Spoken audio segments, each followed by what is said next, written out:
hivyo. Lakini nataka ni aweze kutumia nutrients ambazo zinafaa. Inabidi utengeneze kitu kinaitwa silage. Kinaitwa nini? Mimi kwa jina naitwa Frango Mchele. Tunahitaji tuwe na ng'ombe ile inatoka maziwa mingi. Na tunatanganywa na wale watu wa AI.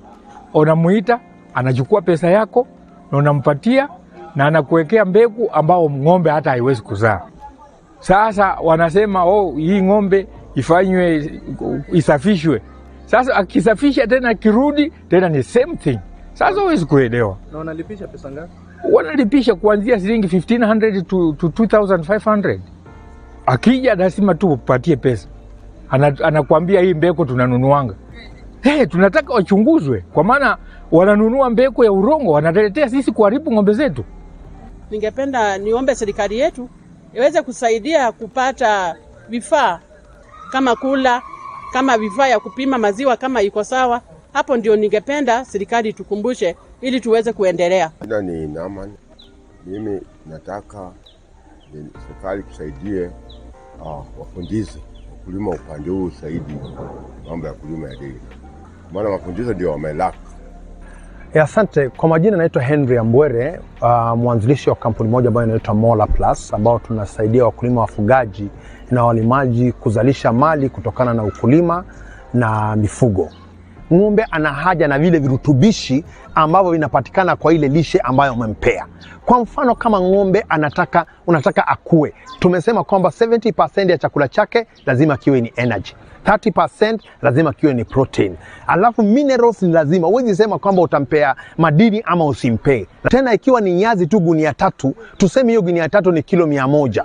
Hiyo nyazi ikiwa kilo 100 na ni nyazi fresh ambayo haijatoka maji, unakuta kwamba ni kama umepea ng'ombe 80 liters ya maji.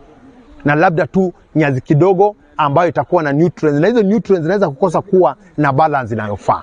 Dry matter kulingana na uzito wa ng'ombe anaweza kukula anything from 20 to 30 or 35 kilos of dry matter, ambayo ni nyazi ambayo imekaushwa, imetolewa maji ambayo ni nyazi. Na juu ya hayo ndio sasa aweze kukunywa maji kama maji. Lakini ikiwa imechanganyikana, ng'ombe atadanganyika kwamba ameshiba, lakini ameshiba maji badala ya kushiba chakula. Kwa majina naitwa mchungaji Julius Omulombe Akenga, nikiwa mwenyekiti wa chama cha Bunyore Livestock Cooperative Society.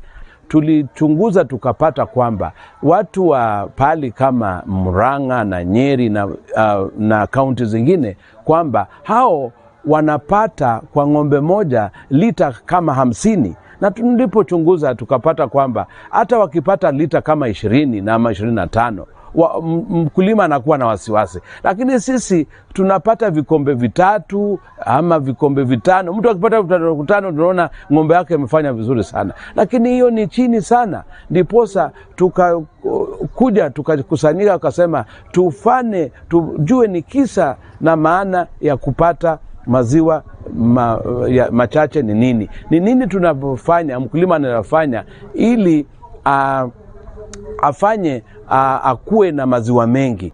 Wakulima wetu wa Vihiga sana sana Emuhaya na Luanda wakiwa na maziwa mengi, mapato yao yatakuwa mapato mazuri, na hiyo ukulima itakuwa manufaa na itatoa umasikini.